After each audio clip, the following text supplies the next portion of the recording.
Seafood dish ang katakam-takam na ihain ngayon sa Kitchen Hirit. At ang bidang recipe natin ngayon ay ang pusit. Ito ang ginataang pusit. Taglay ng pusit ang iba't ibang minerals gaya ng calcium na nagpapatibay ng buto at magnesium na nakapagpababa naman ng bad cholesterol sa ating katawan.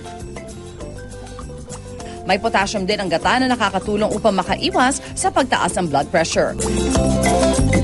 Sama-sama nating lutuin ang ginataang pusit sa Kitchen Hirit. Ayan na, Ate Sue. Tinitingnan kita eh. Ako tinitingnan mo. Ako ba talaga tinitingnan mo? O yung Hindi ulam? naman sinisilip ko yung pusit. Ayun, Ayun, ang sarap. ang ganda sa TV ng pusit. Ang ganda, no? Lalo na kung maanghang-anghang Ayun yan. naman, ang masustansya po tayo. Alam niyo po, Ayan. alam mo, Susie, ang masarap na ginataang pusit ay ituturo sa atin. Chef Dang Adri. Earth-shattering. Good morning, Chef. Chef Dang, good morning. Good morning. Excited kami sa iyong lulutuin ngayon dahil mukhang maraming tao mahilig sa seafood at marami din mahilig sa gata. Oo nga. Ayan. Lalo na ngayon na mura ba pusit ngayon? Mahal. Hindi po ganun kamahal. Pero kasi Tama kagagaling tama lang natin sa mga Sa mga habagat. bagyo. Oo, alam mo naman yan, sa Mahirap ang dagat. seafood. Oo. O sige, go lutuin mo na yan, Chef, Ayan. bago... Yan. Ayan. Bago magmahal lalo yung pusit. Oo, sanay tayo ang luto sa pusit. Adobo. Yes. Ito, ginataan. Taang, For a yes. change. Maiba Oo, naman. tama. Maiba naman, Susie. Mahilig Opo. ka ba sa pusit? Una Oo. natin gagawin. Promise? Promise. Okay. Opo, una natin gagawin. Lulutuin po natin yung pusit sa suka. Suka. siyang Para tanggal ng ilalaga. lansa. Opo, pero kailangan mabilis lang para hindi po Ako siya... kasi tumitigas Titigas. doon. Alam ka lang, pag nagluluto kayo ng pusit, dapat aalamin nyo lahat yung ano. Ayan. Yung- Pag naluto na po siya sa suka, ito na po ang magiging Ayun, itsura niya. no. Kasi di ba pag natagalan, kumukunat. Opo. Naging parang goma. Tama, oo. At syempre, magigisa Gigisa na. tayo ng Alam bawang, nyo na. Bawang. sibuyas. Sibuyas. Siyempre, hindi mawawala ang Sa sibuyas. lutuin natin may ginisa talaga. Umpisa Oo, sa oo, ginisa. Konting luya. Konting pampalasa luya po. lang, Chef. Yes, konti Hindi lang po madami. pampalasa. Dahil Hindi syempre dapat seafood may madami. Okay. konting luya. Tapos ilalagay na po natin yung ating gata. So, sana yung gata, Susie, yung bagong ano sa palengke, bagong Oo, kayod. no? Opo. Pero minsan kami kasi dilata na lang ginagamit namin Pero para... masustansya Pwede rin. Mas rin. malinamnam. Iba pa rin Pero pag malinamnam. fresh. Pero Fresh. mas masarap yung fresh. Yan, saka Lalagyan syempre, po natin no? ng sili na pampa...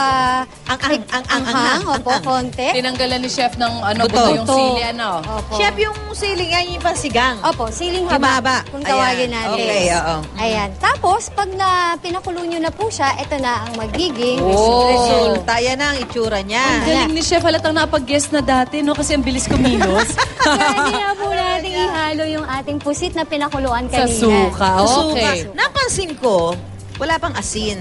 Wala pa. Lalagyan po natin mamaya sa pa. dulo. Ayan, alam mo. Okay. Tapos lalagyan po din natin siya ng laurel, which is ito na, nailagay ko na So, pala. nilagyan mo. Ayun. Para Ito saan na yung po. laurel, Chef? Para pampalasa din. Pampalasa Okay. din. O, kasi di ba sa adobo nilalagyan talaga. Yes, at yun lang alam ko may laurel. So, pwede rin pala to. Oo, oo, oo. Opo, pwede rin yan. Tapos, Chef, saka ano yan, Susie? So, yung pinaglagaan, Chef, sa suka, hindi mo isasama? Pwede po tayo magsama ng konti. Huwag lang Konti naman sobrang... Magiging masyado masabaw. Oo, wag alam mo, naman. pusit, matubig.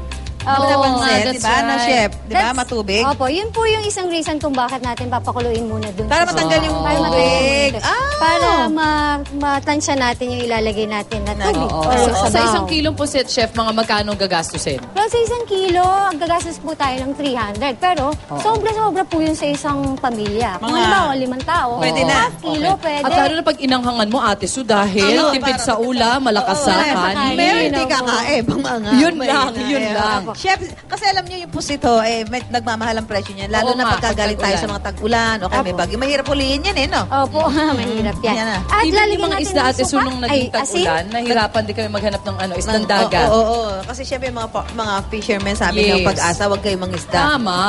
Oo nga naman. Sardinas na lang. Ayan, eto na. Pwede. Okay na.